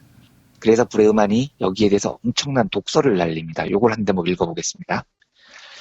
부자인 우리는 가난에 관해서 무엇이 최선인지 아는 척하는 걸 제발 멈춰야 된다. 얼굴도 본 적 없는 가난한 사람들에게 식량을 줄까, 교육을 고칠까 이런 동정적 시선도 멈춰야 한다. 그리고 수많은 온정주의적 관료들과 학자들도 다 없애버려야 한다. 그럴 바에는 그냥 그 관료들과 학자들이 받는 월급을 빈민들에게 나눠줘 버려라. 이렇게 적습니다. 저는 이제 옛날에 무상급식 가지고 오세훈하고 막 논쟁이 있을 때 그런 생각을 진짜 했어요. 아니, 초등학생 애들 밥 좀 먹이자는데 무슨 경제학 교수님들 등장해서 토론하고 관료님들 등장해서 토론하고 서울시장까지 나서서 이걸 해야 되느니 안 해야 되느니 토론하고 경제학자들이 막 연구 페이퍼 내고 몇 개월 동안 수치 돌리고 별 지랄을 다 했잖아요. 그런데 제가 그걸 보면서 제 심정이 야, 그거 연구하고 토론할 시간에 그 돈으로 밥 좀 먹이자. 그 쓸데없는 연구하는 사람들 월급 주지 말고 그걸로 우리 애들 밥 먹이자 이런 생각이 좀 들었었거든요. 그런데 브레이만도 정확히 그 이야기를 합니다. 빈곤에 대해서 떠들어대는 관료들, 학자들, 정치인들, 야, 그 사람들 월급 주지 말고 그냥 그 돈으로 기본소득을 줘. 그러면 사람들이 알아서 건강해지고, 알아서 똑똑해지고, 알아서 출산 문제도 다 해결하고 한다고 이 멍청한 놈들아, 이런 이야기를 지금 하고 있는 겁니다. 많은 주류 경제학자들이 이런 걸 보면 이게 얼마나 비효율적인지 또 이런 거 연구 돌리고 앉아 있을 거예요. 그런데 이게 비효율적인 세상이냐? 아닙니다. 빈곤을 직접 해결하는 게 낭비냐? 아니에요. 이건 매우 상식적으로 훨씬 더 우리의 세상을 효율적으로 만들 겁니다. 그러니까 한번 생각을 해보십시오. 우리가 살면서 어디에 에너지를 제일 많이 쓰고 있나요? 청취자 여러분들께서는 어디에 에너지를 가장 많이 소모하십니까? 다 그렇진 않겠지만 대부분의 민중들은요, 먹고 살아야 한다, 이 명제에 가장 많은 에너지를 소모합니다. 그리고 더 나아가면 내 자녀들도 먹고 살아야 한다 라는 명제에 그 다음으로 많은 에너지를 쏟죠. 그러니까 최소한 내 인생 에너지 한 80%는 나와 내 가족이 먹고 살아야 돼, 여기에 쏟고 있는 거예요. 그런데 만약에 빈곤 자체를 없애버린다면요, 먹고 살 걱정 자체를 없애버리면 세상이 어떻게 될 것 같습니까? 우리 인류의 에너지 중에 먹고 살아야 돼에 사용되는 80%의 에너지가 훨씬 더 효율적으로 사용이 되는 겁니다. 그래서 브레흐만은 그걸 위해서 기본소득을 지지를 하죠. 저도 오래전부터 기본소득을 지지해왔습니다. 그런데 제가 오늘 말씀드리려는 건 기본소득을 지지하자 뭐 이런 이야기가 아니고요. 제일 중요한 브레흐만의 통찰의 핵심은 우리 돌려 말하지 맙시다, 이겁니다. 지금 인류가 직면한 가장 중요한 문제는 빈곤 그 자체다라고 솔직히 말하자는 거예요. 그리고 그걸 직접적으로 해결할 방안을 찾아가자는 겁니다. 그게 기본소득이건 토지공개념이건 뭐건 하여튼 빙빙 돌려 말하지 말고 빈곤을 없애자라는 데 초점을 맞추자는 겁니다. 브레흐만이 테드 강연에서 남긴 마지막 연설 대목 하나를 읽고 마치겠습니다. 사람들은 브레흐만의 이런 주장을 공상적이라고 몰아붙이는데 그런 공격에 대한 브레흐만의 대답이 이겁니다. 마틴 루터 킹은 나에게는 악몽이 있습니다라고 말하지 않습니다. 나에게는 꿈이 있습니다라고 말했죠. 그에겐 꿈이 있었습니다. 그래서 나도 꿈이 있다고 말하려고 합니다. 나의 꿈은 이겁니다. 내가 바라는 미래는 내 직업의 가치가 내 월급의 크기에 의해서 결정되지 않고 내가 전파하는 행복의 양과 내가 상대방에게 주는 의미의 양으로 결정되는 미래입니다. 내가 바라는 미래는 교육의 목적이 쓸모없는 직업을 준비하는 데 낭비하는 게 아니라 인생을 더 잘 살기 위한 것이 되는 미래입니다. 내가 바라는 미래는 풍요롭게 사는 삶이 특권인 세상이 아니라 누구나 누릴 수 있는 권리인 세상입니다. 빈곤을 어떻게 없앨 수 있느냐에 대해서 우리는 이미 해답을 알고 있습니다. 우리에게는 연구 결과도 있고 증거도 있고 방법도 있습니다. 단지 우리가 안 하고 있을 뿐입니다. 이렇게 말을 합니다. 지난주에 한국에서 수십 년 동안 봉인돼 왔던 공익을 위해서 사유재산을 제한할 수 있다라는 토지공개념을 청와대가 헌법에 넣는 개정안으로 제시를 했죠. 저는 만약에 우리 사회가 이 정도 논쟁을 소화할 정도까지 왔다면 조금만 더 시간이 지나면 브레이만이 전한 저 이야기, 빈곤을 직접 해결하자, 이 이야기까지도 할 수 있을 거라고 믿습니다. 돌려 말하지 말자고요. 그리고 핵심을 솔직하게 이야기하는 겁니다. 빈곤을 없앱시다. 이게 핵심인 거죠. 그리고 우리도 이런 이야기를 자연스럽게 할 날이 곧 올 거라고 기대합니다. 그런 차원에서 오늘 모교 경제학 비슷하게 네덜란드의 젊은 사상가 리터르 브레이만의 놀라운 통찰과 미래에 대한 상상을 살펴봤습니다. 예. 자, 이완배 기자님 오늘 말씀 잘 들었습니다. 네, 감사합니다.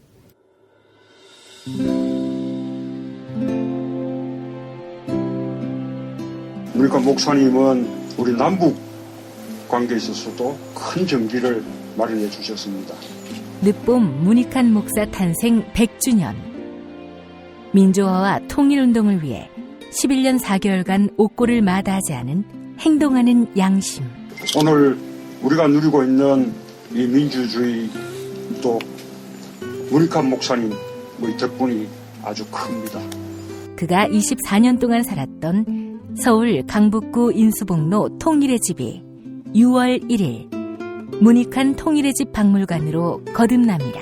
사람들이 이렇게 항상 북적북적 이렇게 했던 공간이라 아버지한테만 아니라 우리 모두들한테 굉장히 큰 의미가 있는 통일의 역사를 기억하며 통일의 길을 모색하는 문익환 통일의 집 박물관 기념사업 추진위원으로 함께해 주시겠습니까? 이건 단지 어떤 유가족들의 유산이 아니라 우리 시대가 가지고 있는 유산이기 때문에 자세한 안내는 포털 사이트에서 문익환 통일의 집을 입력해 주세요.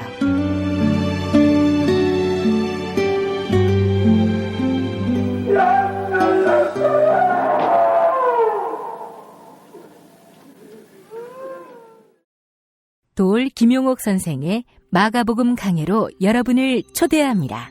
이 마가복음이라는 게 대단히 중요합니다. 왜냐하면 복음서의 원형이기 때문에. 원형. 매주 일요일 아침 11시 서울 서대문구 충정로 20 서울 지하철 충정로역 9번 출구 앞에 있는 벙커원에서 도울과 만나세요. 율법을 믿으시겠다고? 신약이 율법의 완성이라고? 얼어빠질 그따위 기독교 내 입 앞에서 제발 입도 뻥끗 터지지 말아요. 그런 소리는. 벙커원 교회 일요일 예배를 겸하는 이 자리. 도울이 진리와 생명이었던 예수를 원형 그대로 복원합니다. 그 십자가를 과감하게 걸머지고 돌아가신 예수를 말하지 아니하고 믿으면 너는 금방 축복받을 일만 남았다. 이게 한국 목사들 99%의 거짓말 설교예요. 도울의 마가복음 설교는 따로 녹화 녹음되지 않으며 현장에서만 만나실 수 있습니다. 도울 선생의 마가복음 설교는 2월 4일부터 진행됩니다. 이제 금요일 방송분 함께 하시겠습니다.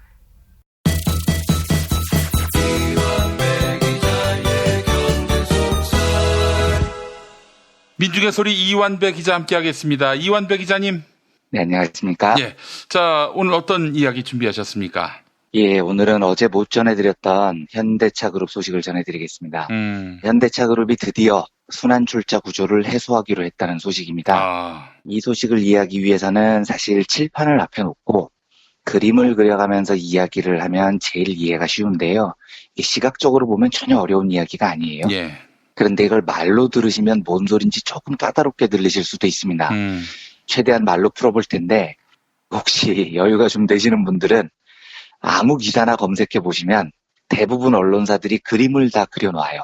그래서 그 그림을 여유 되실 때 한번 보는 것도 이 문제를 이해하는 데 아마 도움이 되실 겁니다. 예. 우선 제가 몇 번 소개를 해드렸지만 순환 출자 구조가 뭐냐부터 시작을 해보겠습니다. 예. 지금 이제 우리가 현대차의 주인이 누구냐라고 물어보면 대부분 사람들이 정몽구가 주인이다라고 알고 있죠. 예. 근데 이제 우리나라는 주식회사 제도를 가지고 있기 때문에 누군가가 어떤 회사에서 주인이라고 부르려면 그 회사의 주식 지분을 제일 많이 갖고 있어야 됩니다. 예. 그러면 현대차의 주인이 정몽구라는 건 현대차의 최대 주주가 정몽구일 것이다 라고 상상을 하게 되죠. 예. 그런데 아닙니다. 현대차의 주인은 현대모비스라는 자동차 부품 만드는 회사예요. 지분이 20.78%로 굉장히 많습니다. 예, 예. 그러면 이제 다음 단계의 상상입니다. 현대차의 주인이 현대모비스라면 정몽구가 아마 현대모비스의 주인이겠네 이런 생각이 들죠. 그래야 정몽구가 모비스의 주인이고 모비스가 현대차의 주인이니까 정몽구가 대빵이 되는 거겠지 라고 생각할 수 있습니다. 그런데 이것도 아닙니다. 현대모비스의 주인은 기아차입니다. 기아차가 모비스 지분을 16.88% 들고 있어요. 예. 그러면 정몽구가 왜 주인이냐? 아, 정몽구가 기아차의 주인인 모양이겠구나. 이런 게 상식적인 생각입니다. 예. 정몽구가 기아차의 주인이고 기아차가 모비스의 주인이고 모비스가 현대차의 주인이니 정몽구가 이 그룹의 대빵이다. 이렇게 생각하는 게 상식적이죠. 그렇습니다. 그런데 이것도 아닙니다. 기아차의 주인은 현대차예요. 지분이 33%가 넘습니다. 아주 강력한 일대 주주죠. 예. 다시 말씀드리면 현대차의 주인은 모비스고 모비스의 주인은 기아차인데 기아차의 주인은 다시 현대차로 돌아옵니다. 그러니까 이제 이 이야기를 이쯤 들으시면 당연히 헛갈리죠. 야, 그러면 셋이 이렇게 꼬리를 물고 주인이라는데 그러면 도대체 셋 중에 누가 주인이라는 거야? 라고 물어봐야죠. 예. 이때 이 세 회사가 뭐라고 대답하냐면 뜬금없이 정몽구 회장님이요 이렇게 답을 하는 겁니다. 그럼 이제 뭐야 그게 야 니네가 서로 주인이라면서 그런데 정몽구는 등장도 안 하잖아. 정몽구가 왜 주인인데? 라고 물어보면 우리 마음이에요 이렇게 답을 해버립니다. 그러니까 이제 이게 황당한 거죠. 정작 정몽구는 이 체인 안에서 주식 투자한 것도 별로 없어요. 그런데 세 회사가 돌아가면서 서로서로의 주인이 되고, 그래서 누가 주인이냐고 물어보면 정몽구예요 라고 말하는 황당한 상황이 지금 10수년째 이어져 오고 있었습니다. 예. 이런 경우도 있어요. A라는 회사가 B라는 회사의 주인이에요. 그래서 B한테 가서 그럼 니네 회사의 주인은 누구냐 물어봤더니 A라고 하는 겁니다. A가 B의 주인이고 B가 A의 주인이죠. 그러면 너희 둘 중에 누가 주인이야? 라고 물어보면 둘이 동시에 신격호 회장님이요 이렇게 외칩니다. 요 구조 속에서 신격호는 땡전 한 푼 낸 게 없는데 주인이 돼버리는 겁니다. 앞에서 말씀드린 현대차그룹 같이 셋 혹은 넷 혹은 그 이상에서 돌려가면서 서로 주인을 하고요. 엉뚱하게도 정몽구를 주인으로 모시는 걸 순환출자라고 합니다.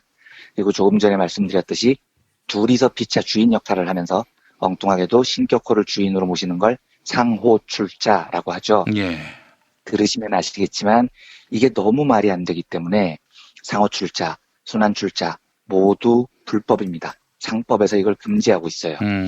그래서 현대차그룹 같은 경우는 지금까지 존재 자체가 불법이었습니다. 그런데 이제 왜 이 불법 상태를 오래 유지할 수 있었느냐? 이걸 해소하라고 한 건데 해소하려면 돈이 너무 많이 드니까 현대차 쪽에서 국회하고 정부에 로비를 해왔던 겁니다. 뭐 이정현 말투로 좀 봐주셔. 충성 이렇게 로비를 해서 예. 시간을 벌고 유예가 됐던 거죠. 그런데 마침내 정몽구, 정의선, 장남이죠. 이 부자가 이걸 해소하겠다고 나왔습니다. 어떻게 해소를 했냐면 보통 우리나라 재벌들의 순환출자, 상호출자를 해소할 때 모범 답안이 LG그룹입니다. 예. 이 LG그룹이 제일 먼저 순환출자, 상호출자를 해소를 했어요. 맨 위에 핵심 회사를 하나 둡니다. 이걸 뭐 지주회사라고 하는데요. 주식회사 LG라는 회사를 핵심으로 두고요. 구본무가 그 LG의 최대 주주가 됩니다. 그리고 이 핵심 회사 LG가 수많은 자회사들을 거느립니다. 이렇게 하면 아주 간단해져요. 수많은 계열사들의 주인은 주식회사 LG의 부하가 되고요. 예. 그 LG의 주인은 구본무가 되는 겁니다. 간단하죠. 그래서 공정거래위원회가 현대차에 계속 강조했던 것도 LG처럼 해라. 핵심 회사 하나 두고 계열사들은 그 핵심 회사 밑에 자회사로 두고 정몽구 정의선은 그 핵심 회사의 최대 주주가 되라. 이렇게 압박을 지금까지 해왔던 겁니다. 예. 그리고 이번에 현대차그룹이 내놓은 개편안은 이렇습니다. 핵심 회사로요. 현대모비스가 선정이 됐습니다. 그리고 현대차, 기아차, 기타 등등 수많은 자회사들은 다 현대모비스의 밑으로 들어가게 됩니다. 그리고 정몽구 정의선 부자는 핵심 회사인 현대모비스의 주인이 되는 거죠. 그래서 이 개편안을 보면 상당히 말끔해집니다. 요렇게만 되면 별 장난질 치는 거 없이 현대차그룹은 이제 정상적인 그룹으로 탈바꿈하게 되는 겁니다. 문제는 이런 거예요. 아니 그러면 이렇게 간단한 걸 왜 지금까지 못했느냐는 겁니다. 핵심 회사를 모비스로 두면 정몽구 정의선은 이 핵심 회사 모비스의 최대 주주가 돼야 돼요. 그리고 최대 주주가 되려면 너무나 상식적으로 정씨 부자는 모비스의 주식을 사야 됩니다. 근데 이 주식을 살 때 돈이 들어요. 이걸 지금까지 하기 싫었던 겁니다. 그러니까 자본주의 사회에서 주식회사를 운영하면서 최대 주주가 되려면 당연히 주식을 사야 되는 거잖아요. 이 간단한 일을 그동안 한국 재벌들이 안 해왔습니다. 자기 돈 내고 주식 사기 싫다는 거죠. 그래서 삼성물산, 제일모직 합병 같은 엽기적인 합병이 벌어지는 겁니다. 이재용이 삼성전자를 지배하려면 삼성전자 주식을 돈 내고 사 이건데 이재용은 나는 내 돈 내고 주식 사기 싫어요. 이러다 보니까 이제 이런 이상한 합병을 하게 되는 거죠. 예. 그러면 이번에 현대차 지배구조를 개편하기 위해서 정몽구 정의선이 현대모비스 주식을 얼마나 사야 되느냐? 자기 돈으로 사는 겁니다. 5조 원 정도를 사야 됩니다. 그러니까 상당히 많은 돈이 필요한 거죠. 예. 요 돈을 어떻게 마련을 하냐면 아마 정몽구 부자가 이 계열사 저 계열사에 조금씩 가지고 있던 주식들을 다 팔 겁니다. 그런데 여기에도 문제가 하나 있어요. 우리 같은 일반인들은 주식을 팔아도 양도소득세라는 걸 안 내죠. 주식 투자에서는요. 주식은 부동산과 달라서 아직은 주식으로 돈을 벌어도 양도소득에 대한 세금은 안 물립니다. 그런데 최대 주주들은 달라요. 최대 주주들은 주식을 팔면 세금을 내야 됩니다. 이 양도소득세가 요즘 좀 올라서 27.5% 정도의 세금을 냅니다. 그래서 정몽구 정의선이 모비스를 사기 위한 5조 원을 마련하기 위해서 주식을 여기저기 다 내다 팔 거란 말입니다. 예. 이때 양도소득세로 1조 원이 넘는 세금을 내야 됩니다. 그러니까 아마 대한민국 건국 이래 주식 팔아서 내는 양도소득세로는 압도적으로 최대 규모가 될 것 같아요. 예. 자, 이제 이까지 설명을 드리고요. 평가를 좀 해보죠. 몇 가지로요. 예. 첫째, 조금 복잡하긴 한데요. 제가 보기에 이번 현대차 그룹의 순환출자 해소는 잘하는 일입니다. 예, 그러니까 태어나서 제가 처음으로 현대차 그룹이 하는 일에 대해서 칭찬 한 개 드리겠습니다. 그런데 사실 이것도 잘한 일이라기보다는요. 너무 당연히 해야 되는 일이에요. 예. 주식회사를 지배하려면 주식을 사라. 주식을 팔 때 이익이 났으면 양도소득세를 내라. 이건 전 세계 자본주의가 모두 이렇게 하고 있는 당연한 일입니다. 예. 우리나라 재벌들만 그걸 안 했을 뿐이죠. 하지만 아무튼 이 당연히 해야 되는 일을 현대차가 이번에 하겠다고 하니까 뭐 나쁜 일은 아닌 겁니다.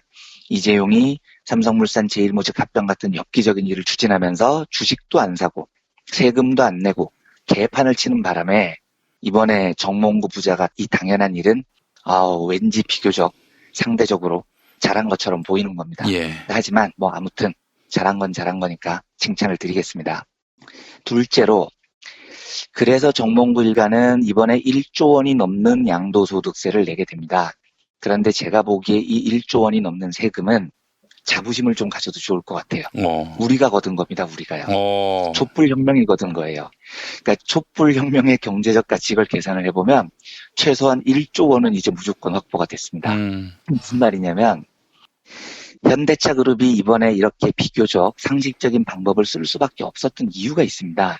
그러니까 원래 현대차 그룹도 상당히 오랫동안 삼성하고 비슷한 편법을 쓰려고 굉장히 오래 고민을 해왔어요. 그래서 이게 너무 복잡해서 자세히 말씀은 안 드리겠지만 얘네가 글로비스라는 물류회사하고요. 모비스라는 자동차 부품회사를 합병을 하려고 굉장히 오랫동안 고민을 해왔습니다. 그러면 이 합병은 삼성물산 제일모직 합병에 버금가는 엽기적인 합병이 돼요. 예. 그리고 그 합병을 하면 얘네는 주식 안 사고도 태연하게 최대 주주가 될 수 있는 길이 열립니다. 그런데 이 고민을 몇 년째 해왔는데 이게 이제 불가능해진 겁니다. 그러니까 현대차 애들이 보통 어떻게 하냐면 아주 비열한 2인자 전략을 많이 써요. 그러니까 이재용이 먼저 나쁜 짓을 하기를 기다려요. 그리고 이재용이 나쁜 짓에 성공을 하면 그걸 그대로 따라서 합니다. 그래서 정몽구의 장남이죠. 이 정의선의 재산이 4조 원으로 불어난 겁니다. 요게 이재용 뒤를 졸졸졸졸 따라다니면서 못된 짓 배워서 모은 재산입니다. 그래서 만약에 이재용의 삼성물산 제일모직 합병이 박근혜의 지원으로 무난히 성공했다면 현대차는 엊그저께 발표했던 저 정상적인 방식을 쓰지 않았을 겁니다. 그리고 분명히 지금까지 고민해왔던 대로 이재용 따라서 또 이상한 합병을 했을 거예요. 그런데 이재용이 저 짓을 하다가 걸려가지고 감옥까지 갔다 왔습니다. 대법원 판결도 어떻게 뒤집어질지 모릅니다. 이러면 현대차 입장에서는 진짜 큰일 날 뻔했네. 저거 따라했다가는 진짜 엿될 뻔했다. 이걸 이제 깨달은 겁니다. 게다가 촛불혁명으로 문재인 정부가 들어서면서 김상조 공정거래위원장이 임명됐죠. 그런데 김상조 위원장은 순환출자, 상호출자 같은 이런 후진 지배구조를 못 참는 사람이에요. 그래서 계속해서 현대차에 지금까지 경고를 해왔습니다. 야, 너희들 시간 얼마 안 준다. 웬만하면 빨리 해소해라. 엿되기 전에. 이 시그널을 경고를 지속적으로 김상조 위원장이 줬어요. 예. 그러니까 이제 현대차가 깨달은 거죠. 이게 시간을 끈다고 되는 일이 아니구나. 적어도 문재인 대통령, 김상조 공정위원장이 있는 한 아무리 머리를 굴려도 편법으로 어떻게 할 방법이 없구나. 이걸 깨달았을 겁니다. 또 한 가지요. 이게 만약에 현대차 입장에서는 4년만 버티면 문재인 정부가 물러나면 또 기회가 올 거다. 이런 확신이 있었다면 이것도 안 하고 버텼을 것 같아요. 근데 제가 한번 말씀드렸듯이 지금 정몽구 회장이 치매설이 돌고 있어요. 그래서 건강이 굉장히 안 좋다고 합니다. 뭐 소문이지만요. 그런데 지금 삼성 같은 경우는 이건희 회장이 병석에 누운 다음에 계속 시간 끌다가 박근혜한테 청탁해서 이상한 합병을 한 거거든요. 하지만 그건 박근혜 때니까 가능했었던 겁니다. 만약에 지금 상태에서 정몽구 회장 건강이 확 하고 가버리면요. 이건 뭐 문제가 아무것도 해결이 안 된 상태에서 아버지를 죽었다고 얘기할 수도 없고 살았다고 얘기할 수도 없고 이런 처지가 돼버려요. 지금 삼성 처지가 딱 돼버립니다. 그래서 현대차 입장에서는 4년을 더 버틸 자신이 없었을 거예요. 심지어 만에 하나 정몽구 회장 건강이 4년을 버티더라도 다음 정권이 자기 편이 될 확신만 있었다면 버텼을 수도 있죠. 그런데 사실 지금 분위기가 당최 다음 정권이 보수로 넘어올 확률이 거의 없죠. 결국 이런 종합적 판단 끝에 더 이상 편법은 안 되는구나. 세금 1조 내자. 이 결정을 내렸다고 저는 판단을 해요. 그리고 이렇게 되면 정몽구가 만약에 세상을 떠나는 일이 벌어지면 핵심 회사 모비스 주식을 정의선한테 다 상속을 해야 될 텐데 상속세도 정상적으로 내게 됩니다. 제 예상에 이 상속세도 대략 2조 원 정도가 거칠 겁니다. 그러면 이번에 정몽구 일가가는 양도소득세 1조 원의 세금, 그리고 앞으로 거둘 상속세 2조 원, 합의 이 3조 원의 세금은 우리 시민들이 촛불혁명으로 거둔 겁니다.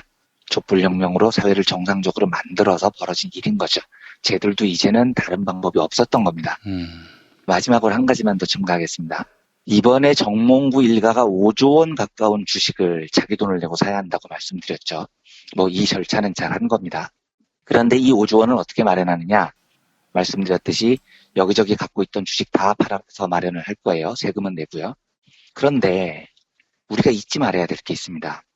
여기저기 갖고 있던 주식을 다 팔아서 5조 원을 마련한다면 그 5조 원 어치의 주식은 정당했느냐는 겁니다. 아니에요. 이번 일이 정당한 것과는 별개로 그 5조 원어치 주식은 이재용 못지않은 사기극으로 지금까지 불려온 겁니다. 예를 들어서요. 정몽구 일가가 가지고 있는 회사 중에 글로비스라는 물류회사가 있습니다. 물류회사라는 건 현대차가 차를 만들면 이걸 세계 곳곳에 운반을 해주는 회사죠. 이건 무조건 노다지가 나는 회사입니다. 일감 몰아주기만 하면은 쑥쑥 트는 회사예요. 이 회사를 세울 때 정몽구 정의선 부자가 낸 돈이 얼마냐? 고작 50억 원이었습니다. 그런데 그 50억 원짜리 회사를 세우고 일감을 막 몰아줘서 회사를 키워요. 그리고 이번에 5조 원을 마련하기 위해서 정몽구 일가가 이 회사 주식을 다 팔아서 현금을 마련한다는 거죠.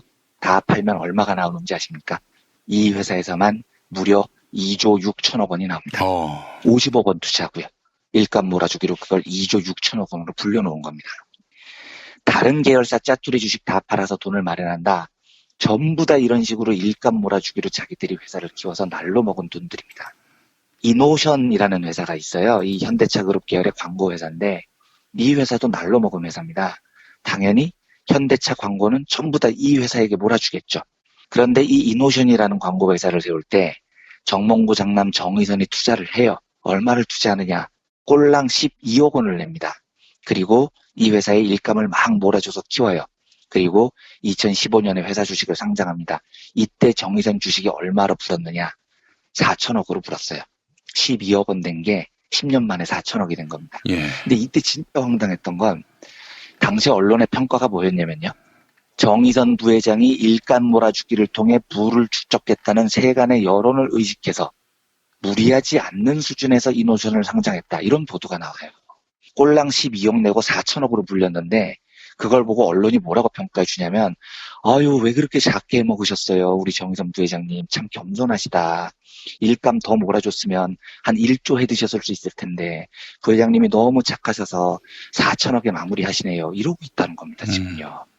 얘들은 12억을 편법으로 4천억으로 불려도 칭찬을 받아요. 작게 해먹었다고요. 그러니까 정몽구 정의선 재산이 지금 다 이렇게 불어난 겁니다. 그걸 이번에 정리해서 5조 원 마련하겠다는 거죠. 다시 말씀드리지만 결론적으로 저는 이번 지배구조 개편은 잘한 거라고 생각을 해요. 하지만 그건 정몽구가 자발적으로 한 게 아니고요. 우리 시민들이 촛불혁명과 또 재벌과 타협하지 않는다는 시그널을 분명히 준 김상조 공정거래위원장의 존재가 함께 만들어낸 성과라고 저는 생각을 합니다. 그리고 현대차가 이번 일을 잘한 것과는 별개로 걔네들이 지금 마련한다는 그 5조 원의 재산은 전부 다 대국민 사기극으로 모은 겁니다. 그 사실 우리가 잊어서는 안 된다는 이야기를 꼭 드리고 싶어서 오늘 현대차그룹 지배구조 개편에 대한 소식을 정리해드렸습니다. 지분을 포기한다고 해서 이 사람들이 생각이 많이 바뀌었나 했더니 또 거기에도 꼼수가 서려 있었네요. 네, 어쩔 수 없이 이렇게 하는데 사실은 이 일을 하는 기반이 지금까지 다 편법으로 마련됐었던 거니까요. 이번 일은 나쁜 일은 아니지만 전혀 칭찬해 줄 만한 일은 아닌 것 같습니다. 한국재벌 흑역사 상권의 현대에 대한 이야기가 상세히 다뤄져 있는데 이 책을 읽으면은 경영권 승계 과정의 전반적인 그림이 다 보이겠네요. 예, 저는 그렇게 생각하는데 너무 PPL이라서 좀 빼시죠. 아닙니다. 예, 여러분 한국재벌 흑역사 상권 하권 나왔습니다. 많이 구매해 주시고 읽어보시면 재벌이 이렇게 국민들을 기만하는 일은 거의 없을 것이다, 이런 말씀을 드리고 싶습니다. 자, 이한배 기자님 한 주 동안 고생하셨습니다. 네, 감사합니다. 부모님의 생신 또는 기념일에 아주 특별한 선물을 준비하고 계십니까? 부모님의 소중한 일생을 되돌아볼 수 있는 기억의 책을 선물해보세요.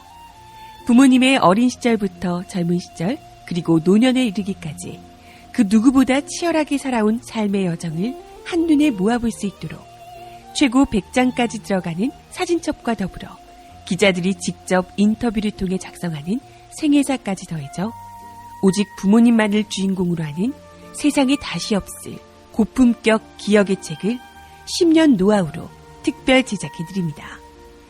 200페이지 분량 12권에 2부까지 함께 드리는 구성으로 440만 원에 모십니다. 한평생 가족을 위해, 자녀를 위해 헌신해 오신 부모님. 아주 오래 기억에 남을 뜻깊은 선물, 지금 신청해 보시죠. 평범한 사람들의 아주 특별한 기록. 기억의 책 만민보. 문의전화 1877-1419 1877-1419 민중의 소리.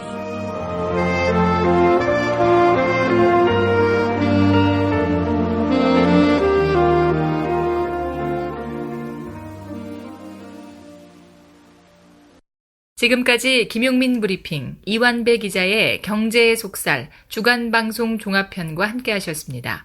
이완배 기자의 경제의 속살은 매일 아침 업데이트되는 김용민 브리핑을 통해 가장 먼저 들으실 수 있습니다. 이상으로 종합편을 모두 마칩니다. 애청해주신 여러분 감사합니다. 김용민 브리핑과 함께한 시간 어떠셨어요? 다음 시간에도 보다 바르고 알차며 즐거운 정보로 여러분을 찾아가겠습니다. 팟캐스트 포털 팟빵에서 다운로드하기, 구독하기, 별점 주기, 댓글 달기로 응원해주세요. 잊지 마세요. 다운로드하기, 구독하기, 별점 주기, 댓글 달기.